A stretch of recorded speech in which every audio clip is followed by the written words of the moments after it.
முடிவு பண்ணுங்க. வாய் நிறைய விஜயண்ணான்னு நம்மள மனசார கூப்பிடுற இந்த பெண் பிள்ளைங்களோட கல்வி வாழ்க்கைன்னு எல்லாத்திலும் ஒரு நிரந்தர பாதுகாப்பு ஏற்படுத்தணும்னு. இனிமே கவலைப்படாதீங்க. உங்க மகன், உங்க அண்ணன், உங்க தம்பி, உங்க தோழன், உங்க விஜய் களத்துக்கு வந்துட்டான். ஒவ்வொரு வீட்டில் இருக்கிற ஒரு மகனா, அண்ணனா, தம்பியா, தோழனா, உங்கள ஒருத்தனா, உறவா, நட்பா, என்னை பாக்குற குட்டீஸ்ல இருந்து பாட்டிஸ் வரைக்கும் எல்லாருக்குமான ஆளா தான் இருப்பேன். எப்பவுமே அப்படிதான் இருப்பேன்.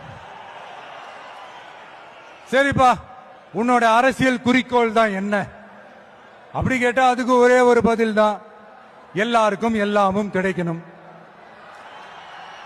வாழ்றதுக்கு வீடு, வயிற்றுக்கு சோறு, வருமானத்துக்கு வேலை, இதுதான் எங்களோட அடிப்படை அஜெண்டா. இந்த மூணுத்துக்கும் உத்தரவாதம் கொடுக்க முடியாத கவர்மெண்ட் இருந்தா என்ன, போனா என்ன?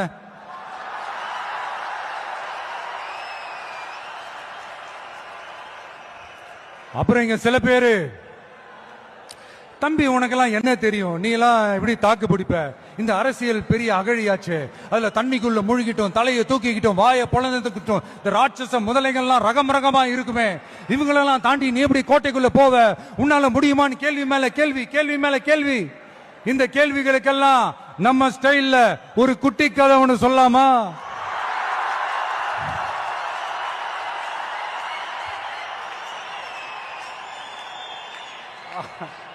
ஆனா இது ஆடியோ லான்ச் ஃபங்க்ஷன்ல சொல்ற மாதிரி இந்த மோட்டிவேஷனல் கதைலாம் கிடையாது. நம்மளுடைய ஸ்டாண்ட் என்ன, நம்ம எடுக்க போற டிசிஷன் என்னன்னு டெலிபரேட்டா சொல்ல போற கதை. சரிங்களா?